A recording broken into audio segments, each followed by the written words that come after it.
내가 이번 주 화요일 새벽에 내가 새벽 시간에 기도하려고 자리를 앉아서 기도를 시작한 지 얼마 되지 않아서 제 내면에 제 영혼을 울리는 하나님의 소리가 있었습니다. 교회를 세우려 하지 말고 너를 세워라. 먼저 너를 예수 닮은 사람으로 세워라. 이런 내면의 소리가 제 영혼에 울렸습니다. 그 하나님의 음성은 처음에 들어올 때는 그냥 슬쩍 들어와요. gentle voice. 그러나 들어온 다음에 마음을 지배하죠. 그 음성도 조용히 제 마음속에 들어왔는데 제 마음을 지배했고 지금까지 제 마음을 지배하고 있습니다.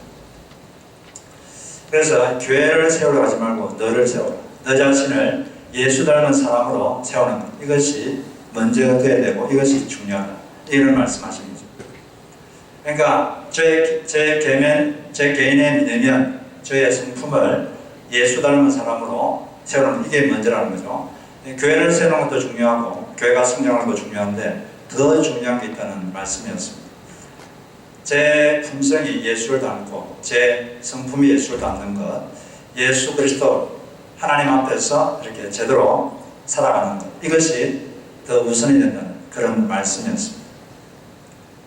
그런데 이제 살다 보면 사람이라는 게 성취 중심적인 사회에 있기 때문에 그런 것보다는 성취 이걸 더 우선에 여기게 되고 자기 내면의 상태 이런 것들은 후차적으로 보게 되고 이런 좀 경향이 있을 수가 있습니다. 저도 내면을 가만히 들여다보니까 교회를 더 잘 세우는 것, 이것이 더 삶에 더 중요한 것이 되고 그렇게 되면은 예수 그리스도의 제자답지 않은 그런 생각, 그런 행동, 그런 말을 할 때가 있다는 것을 보게 되는 것입니다. 그래서 우리가 무엇이 중요한가 이걸 알아야 된다는 거죠. 다 중요하지만 우리 각자가 하나님 앞에 올바른 사람으로 서 있는 것, 예수 그리스도 제자처럼 사는 것, 이것이 중요한 것입니다. 그러니까 보통 사람들은 성취하는 걸 첫 번째로 두고 성품은 부차적으로 두는 경향이 있습니다. 지금 이 사회 자체가 성취 중심적이고 또 성공 중심적인 사회이기 때문에 뭔가를 이루고 성취하는 것, 이게 중요하고 성품이나 내면 이런 것들은 중요하긴 하지만 아주 부차적이고 그런 것으로 치부하는 경향이 많은 게 사실입니다. 그러나 하나님은 그렇지 않아요. 하나님은 물론 하나님도 성취하는 걸 중요한 게 있지만 더 중요한 게 있다는 거죠. 더 중요한 것은 우리 각자가 우리 내면의 우리 성품이 예수를 닮은 사람이 되는 것. 이것을 하나님은 또 우선으로 보시고 그걸 첫 번째로 보신다는 거죠. 그래서 우리는 무엇이 더 중요한가, 무엇이 우선인가, 이 우선순위를 잘 해야 되는 것입니다. 실제로 성경 보면 하나님께서 아브라함의 삶에 뭔가 성취를 주려고 했어요. 그게 뭡니까? 아기를 낳는 것. 그러나 그런 아기 낳는 성취를 주기 전에 먼저 아브라함 마음속에 믿음이라는 품성이 생길 때까지 하나님은 기다리셨습니다. 믿음이라는 품성이 생겼을 때 아기를 낳는 그 성취를 주신 거죠. 그리고 모세의 경우도 하나님 모세를 통해서 민족 해방이라는 이 성취를 이루기를 원하셨어요. 그러나 그 전에 모세의 삶에 먼저 내면에 이루어져야 될 성품이 있었기 때문에 그 품성이 있었기 때문에 그것을 먼저 이룬 다음에 그 성취를 하셨습니다. 그래서 그 품성을 이루기 위해서 40년 동안 외로운 곳, 바람만 뒤대어 있는 곳, 그곳에서 40년 동안 살게 하신 거죠. 하나님께는 하나님의 자녀들의 그 품성, 내면, 이것이 중요하다는 것이죠. 그래서 우리는 하나님께서 무엇을 더 중요하게 여기는가, 이것을 우리가 반드시 기억을 해야 되는 것입니다. 그렇다면 예수를 닮는다는 것은 뭘 뜻하는 것일까요? 예수를 닮는다는 말은 가장 예수다운 것은 사랑하는 사람이 되는 것입니다. 사람을 사랑하는 것, 이게 가장 예수님다운 것이죠. 사람을 현재 모습 그대로 그냥 사랑하는 것입니다. 부족함이 있지만 부족함 있는 모습 그대로 사람을 사랑하는 것, 이것이 가장 예수를 닮은 것이죠. 우리가 그렇게 사람을 있는 그대로 현재 모습 그대로 사랑하는 동기를 얻는 이유는 하나님께서 우리를 먼저 그렇게 사랑해 주셨기 때문입니다. 하나님께서 우리가 충분히 성숙해서 아무 부족함이 없을 때 그때 우리를 위해서 죽어주신 게 아닙니다. 하나님께서는 우리가 아무 잘못이 없고 아무 부족함이 없을 때 그때 예수님께서 십자가에서 돌아가신 게 아닙니다. 언제 예수님께서 십자가에 돌아가셨습니까? 우리가 여전히 잘못하고 있을 때, 우리가 여전히 죄를 지고 있을 때, 우리가 여전히 부족함이 있을 때, 바로 그때에 예수께서 바로 그 사람을 위해서 십자가에 죽으셔서 하나님께서 그 사람을 사랑한다는 것을 확실히 증명해 보여주신 거죠. 우리가 이번 주까지 배우는 성경 구절이 로마서 5장 8절인데 그 말씀이 그걸 아주 잘 말해주고 있습니다. 로마서 5장 8절 같이 한번 외워보겠습니다. 시작. 우리가 아직 죄인되었을 때 그리스도께서 우리를 위하여 죽으심으로 하나님께서 우리에 대한 자기의 사랑을 확정하셨느니라. 확실히 증명하셨다. 우리가 여전히 죄를 짓고 있을 때, 잘못하고 있을 때 바로 그때 예수님께서 우리를 위해서 돌아가셨으므로 하나님이 우리를 사랑한다는 것을 확실히 증명을 하셨다는 것이죠. 제가 그날 새벽에, 화요일 새벽에 이 성도님들 한 명 한 명을 떠올렸습니다. 그리고 그 한 명 한 명을 떠올리면서 그 한 분 한 분 앞에서 예수님께서 손을 이렇게 벌리시고 피를 철철 흘리시면서 내가 너를 사랑한다 이렇게 말씀하시는 게 제게 보였어요. 보인 건지 떠오른 건지 잘 정확하게 모르겠지만 각 사람 한 사람 한 사람 앞에서 하나님께서 예수님께서 손을 이렇게 두 팔을 벌리시고 피를 흘리시면서 내가 너를 사랑한다 그런 말씀을 한 분 한 분에게 해주셨습니다. 그 장면을 떠올리다가 제가 아주 눈물이 많이 흘렀어요. 거의 1시간 동안 계속 눈물을 흘렸습니다. 아, 주님께서 이토록 이분들을 사랑하시는구나. 주님께서 이토록 이분들을 귀하게 여기시는구나. 이 한 사람 한 사람을 참으로 귀하게 여기시는구나. 그것을 깊이 깨닫게 됐습니다. 그래서 제가 할 일은 다른 것보다도 무엇보다도 이 한 사람 한 사람을 예수님께서 사랑했듯이 그대로 사랑하는 것. 있는 모습 그대로 사랑하는 것. 그것이 제가 할 일이구나. 그것을 마음 깊은 곳에서 깨달음을 주셨어요. 다른 것도 중요하지만 그게 가장 중요한 거죠. 사람을 사랑하는 것. 예수께서 우리를 사랑했듯이 우리가 사람을 있는 그대로 사랑하는 것. 이것이 가장 중요한 것입니다. 그런데 이 사람을 사랑하는 것, 그 예수를 닮은 것, 이것은 쉽지 않아요. 뭐 좋을 때는 다 잘할 수 있지만 또 항상 사람이 좋은 게 아니거든요. 왜냐하면 사람 속에 죄성이 있기 때문입니다. 사람 속에 옛 성품, 옛 자아가 있기 때문에 항상 그렇게 할 수가 없습니다. 그럼 우리가 그렇게 하려면 예수를 닮아서 사랑하는 사람이 되려면 내가 죽고 예수께서 우리 안에서 살아나셔야 됩니다. 그럴 때 바로 우리가 그것을 할 수가 있게 되죠. 내가 죽고 예수님이 사신다. 내가 죽고 그리스도가 사신다. 이런 말을 우리가 많이 쓰는데 이 말은 말하기는 쉽고 그런데 또 많이 말하는데 그 의미를 우리가 정확하게 캐치하는 게 쉽지는 않습니다. 갈라디아서 2장 20절 보니까 다음과 같이 말하고 있죠. 내가 그리스도와 함께 십자가에 못 박혔나니 이제는 내가 산 것이 아니요 오직 내 안에 그리스도께서 살고 계시는 것이다. 이렇게 말하는데 여기 보면 그리스도께서 죽으실 때 우리 각자가 다 죽었다 이렇게 말하고 있습니다. 그러니까 나는 죽었고 여기서 나의 옛사람, 옛자는 죽었고 예수 그리스도께서 살고 계시다 그런 말씀인데 우리가 언제 죽었습니까? 언제 죽었냐면 예수님께서 십자가에 돌아가실 때 그때 믿는 사람들은 그때 다 죽었죠. 옛사람이 다 죽었어요. 왜냐하면 예수님과 우리는 연합되어 있기 때문입니다. 연합이라는 것은 한 사람에게 일어난 일이 바로 다음 연합된 그 사람에게 일어나는 것과 마찬가지죠. 예를 들어서 임신부가 있다고 합시다. 임신부 안에는 뱃속에 아이가 있어요. 아이가 있는데 임신부가 죽으면 아이도 죽습니다. 왜냐하면 임신부와 아이는 연결되어 있기 때문에 임신부의 죽음이 아이의 죽음이죠. 연합되어 있다는 것은 예수님께서 하신 일이 내가 한 것이 되고 예수님이 죽은 것이 내가 죽은 것이 되고 예수님이 부활한 것이 내가 부활한 것이 되는 거죠. 예수님께서 십자가에 죽으셨을 때 그때 예수 믿는 사람들도 그때 다 죽은 거예요. 그때 다 옛사람이 다 죽었습니다. 그래서 성경에는 옛사람이 죽었다고 되어 있는데 실제로 우리 삶을 보면 여전히 우리의 옛사람은 살아있어요. 여전히 옛성품이 활동하고 있고 여전히 옛자아가 죽지 않고 아주 살아서 눈을 시뻘게 뜨고 있습니다. 우리는 현실을 보면 살아있는데 성경에서는 죽었다고 이렇게 말하고 있어요. 죽었다는 말이 무슨 말입니까? 옛사람이 죽었다 이게 무슨 뜻이죠? 죽었다 이 말은 더 이상 활동하지 않는다는 거죠. 사람이 살다가 시체가 되면 더 이상 반응하지 않아요. 그전에는 건드리면 반응했거든요. 욕하면 더 세게 욕했는데 죽어버리면 반응을 못합니다. 죽어버렸습니다. 반응을 못하죠. 사람이 살아있을 때는 여러 가지 욕심이 많고 그런데 죽어버리면 아무 욕심도 없어요. 죽었으니까. 더 이상 활동이 안 되는 거죠. 근데 성경에서는 너의 그런 옛사람이 죽어버렸다 이렇게 선언하고 있어요. 아니, 나는 살아있는데 죽었다고 이렇게 성경은 선포하고 있습니다. 그게 우리가 예수 믿는 사람들의 법적 주의입니다. 현실은 안 그래도 우리가 법적으로 신학적으로 우리는 다 죽었어요. 그러면 우리가 죽었고 예수께서 우리 안에 살고 계시다. 이게 성경의 진술인데 이것을 어떻게 하면 우리 삶에서 체험할 수 있겠는가? 체험하는 게 중요하다. 우리가 체험하지 못하면 그것은 공연물에 불과한 것입니다. 어떻게 하면 그러면 예수가 나는 죽고 예수가 내 안에 살고 계시다 이렇게 성경에서 진술하고 있는데 이것이 내 삶에 경험되게 할 수 있을까? 그걸 우리가 4가지 방법을 한번 정리해 보겠습니다. 많이 있겠지만 그 중에 4가지만 추려서 제가 말씀드리겠습니다.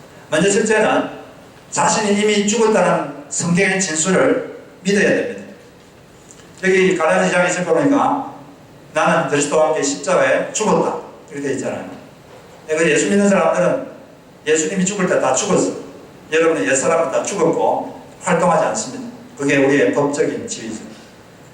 믿음이라는 건 뭐냐면 믿음이라는 건 성경에서 그렇다 그러면 그런 것이고 아니라 그러면 아닌 거예요. 그건 나의 상황과 아무 상관이 없습니다. 나의 느낌과 아무 상관이 없고 성경에서 그렇다 그러면 그런 것입니다. 이게 믿는 거죠. 그래서 예수님과 함께 우리 옛사람은 죽었다 이렇게 성경에서 말했기 때문에 내가 죽었구나. 그걸 그냥 믿음으로 받아들여야 됩니다. 나는 죽었다. 이걸 받아들여야 돼. 그게 이제 이걸 체험하는 첫 단계입니다. 내 옛사람은 죽었구나. 이걸 믿어야 돼. 두 번째는 자신이 죽었음을 입으로 선포해야 돼. 자기가 마음으로 믿은 것을 이걸 믿음을 표현하는 게 필요합니다. 믿음은 표현이 필요합니다. 먼저 말로 표현해야 되고 행동으로 표현하고. 그런데 제일 먼저 돼야 될 표현이 말로 표현하는데 이 내가 믿는 믿음을 말로 표현할 때 하나님이 그걸 들으시고 하나님이 임재하셔서 실제로 우리 옛자가 죽도록 그렇게 하나님이 활동을 하시는 것입니다. 그래서 우리는 이렇게 말해요. 나는 죽었다 이런 말을 할 줄 알아야 돼요. 믿음의 표현, 이게 믿음의 표현입니다. 말을 통해서 내 믿음을 하나님께 표현하는 거죠. 저는 살다가 제 속에 옛 성품이 자꾸 올라오는 게 느껴질 때 혼자 조용히 이렇게 말합니다. 나는 죽었다. 나는 죽었다. 나는 죽었다. 나는 죽었다. 나는 죽었다. 나는 죽었다. 한 6, 7 말하면 실제로 예수님 올라가다가 죽는 걸 제가 느낍니다. 여기 뭐가 확 올라오다가 이게 싹 사라져요. 이런 걸 저는 실제로 체험합니다. 여러분들도 살다가 이 속에서 자꾸 옛 성품이 올라올 때 한번 해보세요. 따라해보세요. 나는 죽었다. 나는 죽었다. 나는 죽었다. 한두 번 하지 마시고 6번, 7번, 10번 이렇게 하다 보면 실제로 그 죽음이 여러분의 임하는 걸 느낍니다. 이 속에서 잘못된 감정이 막 올라오고 이 부적절한 욕구가 올라오고 그럴 때 여러분이 죽었다는 걸 실제로 입으로 표현하세요. 그럴 때 실제로 죽음이 임합니다. 그리고 사실 걱정하는 이것도 일종의 옛사람의 성품이죠. 그런데 그럴 때도 나는 죽었다. 예수께서 내 삶을 살고 계신다. 예수께서 내 삶의 운전대를 쥐고 계신다. 나는 죽었고 그분이 살고 계신다. 이렇게 할 때 그 걱정도 사라질 것입니다. 실제로 어떤 목사님이 계셨는데 이분이 자기가 하지 않았는데 하지 않은 일을 어떤 분이 했다고 여러 군데 소문을 냈어요. 그러니까 이게 억울하죠. 억울하니까 너무 화가 났어요. 화가 나가지고 너무 화가 나서 숨도 못 쉴 정도로 화가 났어요. 그런데 목사님이 야 이래서는 안 되지 하고 갑자기 무릎을 딱 꿇고 그때 막 이렇게 소리쳐 외쳤어요. 주님 저는 죽었습니다. 저는 죽었습니다. 저는 죽었습니다. 10번을 외치니까 갑자기 그렇게 요동하는 감정이 사라지고 갑자기 엄청난 평화가 그분 속에 확 임했다고 합니다. 하늘에서 죽음이 임한 거죠. 하늘의 평화가 그 마음을 지배한 거죠. 이처럼 우리가 성경에서 우리 옛사람은 죽었다 이렇게 표현했기 때문에 그걸 믿어야 되고 그 믿음을 입으로 우리가 표현해야 됩니다. 행동으로도 믿음을 표현하지만 말로 먼저 표현하는 우리가 배워야 돼요. 말로 이것을 verbalize 할 때 우리가 체험할 수 있어요. 입으로 말한다는 건 상당히 중요한 것입니다. 그래서 우리가 입을 가만히 두지 마시고 막 큰 소리를 할 필요 없어요. 조용히 자기 영혼에게 말하는 겁니다. 그럴 때 하나님께서 그 믿음의 표현을 보시고 하나님 일하셔서 우리의 자아가 죽도록 일을 하시는 거죠. 그 세 번째는 자기를 통해 예수께서 사시라고 요청하는 것입니다. 기도하는 거죠. 우리가 나는 죽었고 예수께서 지금 살고 있어야 되기 때문에 예수님께서 나를 통해서 사시라고 이렇게 요청하는 거예요. 그럴 때 주님께서 그 기도를 들으시고 우리를 통해서 사시는 겁니다. 산다는 말은 활동한다는 거죠. 나를 통해서 활동하는 거예요. 여러분들이 누굴 만나서 말을 해야 되는데 말하기가 좀 곤란하다. 그럴 때는 이렇게 하나님 예수님께 말씀드릴 수 있죠. 주님, 저를 통하여 주님께서 말씀하셨어요. 또 누굴 만나야 되는데 만나기가 되게 힘들어요. 그럴 때는 여러분이 만나려고 하지 마시고 예수님께서 대신 만나도록 하시는 거죠. 주님, 저를 통하여 주님께서 그 사람을 만나 주십시오. 이렇게 할 때 주님 그걸 들으시고 여러분 안에 예수 그리스도 계시거든요. 그분이 활동하십니다. 여러분을 통해서 다른 사람을 만나 주십니다. 여러분의 손과 발을, 여러분 몸을 통해서 그 사람을 만나 주시는 거예요. 보이는 것은 여러분이 보이는 거지, 여러분이 만나는 거지만 실제로 그리스도께서 여러분을 만나고 그 만남 속에 그리스도께서 가득 임하게 되는 것입니다. 그리스도께서 나를 통해서 뭘 해주십시오. 이렇게 자꾸 말을 해야 돼요. 이렇게 요청을 하고 기도를 해야 됩니다. 나는 죽고 예수로 사는 사람이라는 책이 있는데 그 책에 보면 이 원리를 아주 잘 표현할 수, 잘 설명해주는 그런 간증이 있습니다. 어떤 자매님이 있었는데, 이 자매가 있었는데 자기 부모님이 일찍 돌아가셨어요. 그래서 고모가 자기 조카들을 다 키웠습니다. 결혼도 안 하시고. 근데 이 고모가 아주 잔소리가 많아요. 애를 잘 키워야 되니까. 특별히 이제 얘가 고등학생 됐을 때 예수를 믿게 됩니다. 근데 이분은 안 믿습니다. 공부는 안 하고 교회 다닌다고 야단도 치고 잔소리하고 그럴 때마다 참아야 되는데 참지를 못하고 이렇게 말하고 해서 자주 다투었어. 자꾸 다투고. 근데 어느 날 예배 시간에 나는 죽었고 예수님이 내 안에 살고 계시는구나. 그걸 깨닫게 됐습니다. 내가 고모를 만나니까 자꾸 다투는구나. 예수님이 만나게 하시면 되겠구나. 이런 생각이 들었어요. 그래서 그날도 예배를 마치고 지금 고모가 계신 집으로 가야 되는데 집 앞에 딱 섰을 때 보니까 또 문을 열고 들어가면 고모가 막 야단치고 잔소리할 텐데 그러면 또 자신이 없어요. 또 다툴 것 같고. 그래서 이렇게 기도했습니다. 예수님이 저를 통해 고모를 만나줬어요. 예수님이 고모를 만나줬어요. 예수님이 제 안에 살고 계시지 않습니까? 예수님께서 고모를 만나줬어요. 그렇게 간절히 기도했어요. 간절히 기도하고 문을 열고 들어갔어요. 아내가 다를까 고모가 확 소리칩니다. 아니 공부는 안 하고 고등학생이 어디 교회나 다니고 그래. 그래서 막 야단치고 잔소리합니다. 근데 이전 같았으면 자기가 화가 나가지고 막 했을 텐데 갑자기 고모를 보는데 처음으로 고모가 불쌍한 생각이 들었어요. 그리고 감사하다는 생각이 들었어요. 우리를 키운다고 결혼도 못하시고 저렇게 고생하시는 거예요. 이런 생각이 드니까 너무 고모가 감사하고 불쌍해서 그냥 고모를 확 안아버렸어요. 안고 그냥 너무 울었어요. 우리가 고모도 마음에 있던 그 서름이 북받쳐가지고 같이 안고 울었어요. 울면서 그냥 그 두 사람 사이에 있던 그런 감정들이 다 풀어지고 관계가 좋아지고 이 고모도 그때부터 교회를 다니고 예수를 믿게 됐습니다. 그들은 별로 다툴 일이 없어졌다고 합니다. 이 자매가 고모를 만나기 전에 뭐라고 기도했죠? 주님, 저를 통해서 나를 통해서 주님이 만나주세요. 그렇게 하면 주님이 만나주십니다. 주님이 활동하시는 거죠. 주님께서 여러분 안에 계시다는 거, 예수 믿는 사람은 다 그리스도께서 안에 계십니다. 그래서 이걸 요청하면 주님께서 사시는 거예요. 그런데 그러지 않으면 자기가 다 하려고 그러면 예수님은 눌려 계시고 활동을 못 하는 거예요. 자꾸 그분이 일하실 수 있도록 그렇게 요청하시고 그런 여러분 되시기를 바랍니다. 마지막으로 네 번째는 적극적으로 자기 몸을 의의 도구로 드려야 된다는 것이죠. 그래서 의의 도구 드리는 아주 대표적인 행동이 순종하기, 말씀 암송, 찬송 부르기 이런 건데 내가 죽고 그리스도가 나를 통해 살기 위해서는 우리 몸을 의의 도구로 적극적으로 사용해야 돼.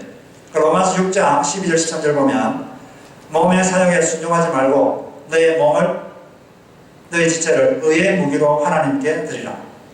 의의 무기, 의의 도구로 우리 몸을, 우리 신체를 적극적으로 의의 도구로 하나님께 드릴 때, 그런 행동을 할 때 내가 죽고 그리스도께서 우리를 통해서 살게 되는 것입니다. 그냥 아무것도 안 하고 하나님 알아서 해주세요, 그런 게 아니죠. 너의 몸을 의의 도구로, 의의 무기로 적극적으로 드려야 돼. 순종하기, 찬송 부르기, 말씀 기억하기, 이런 걸 자꾸 할 때 내가 죽고 내 옛자가 죽고 그리스도께서 나를 통해서 사시고 활동하시고 그분의 능력을 발휘를 하시고, 그래서 여러분들은 예수 닮은 사람이 되고 사랑할 수 있는 사람, 섬길 수 있는 사람이 되게 되는 것입니다. 그래서 우리 몸을 적극적으로 가만히 내버려두면 안 되고 적극적으로 자꾸 의의 도구로 사용해야 돼.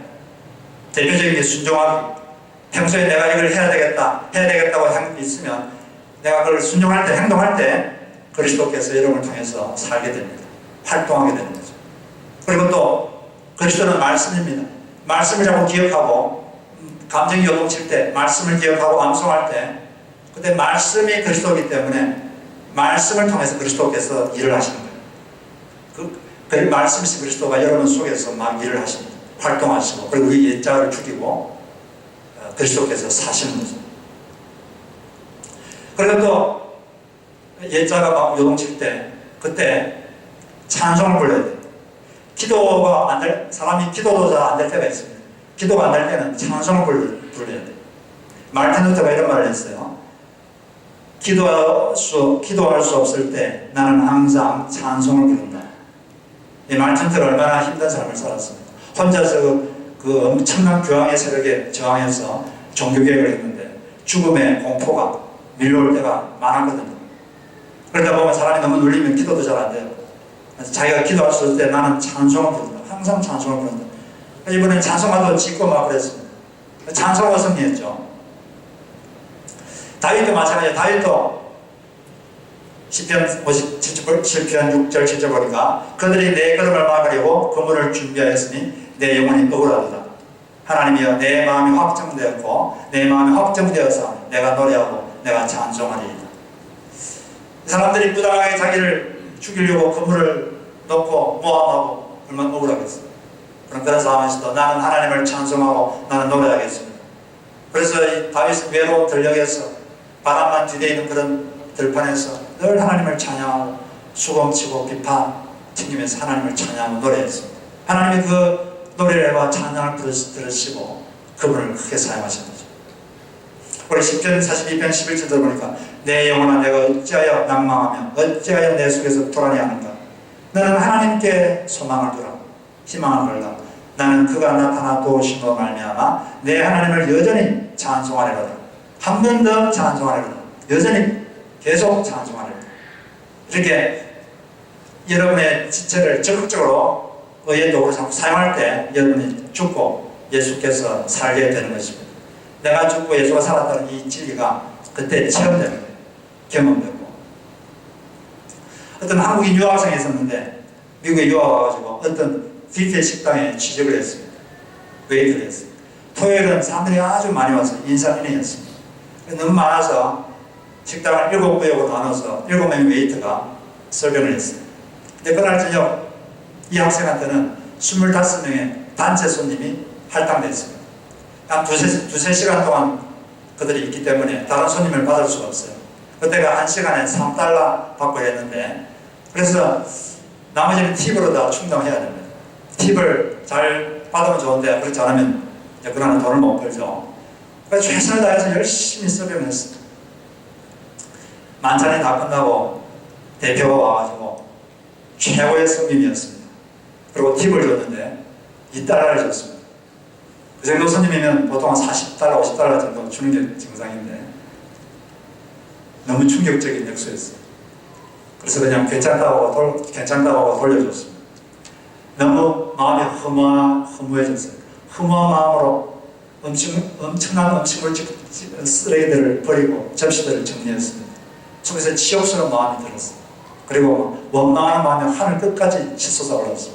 속에서 분노가 막 오르는 거예요. 속에서.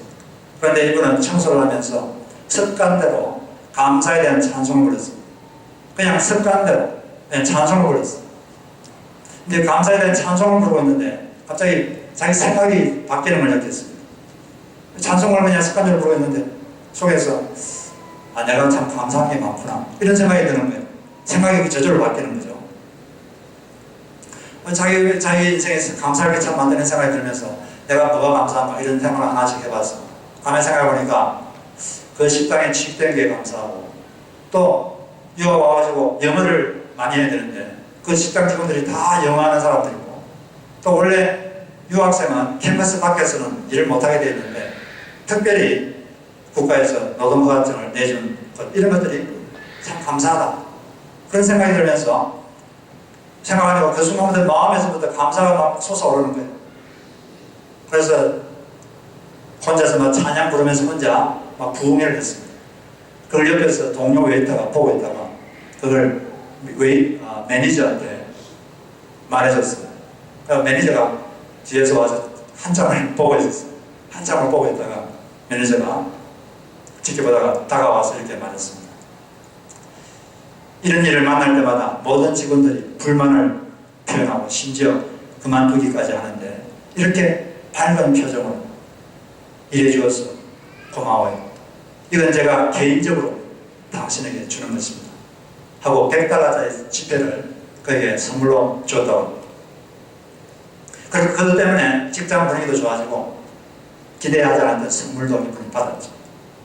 근데 그 사람이 옛자아가 예수님이 확 튀어오를 수 있었는데 어떻게 그걸 옛자아를 죽이고 그리스도께서 자기를 통해서 이렇게 살도록 했습니다.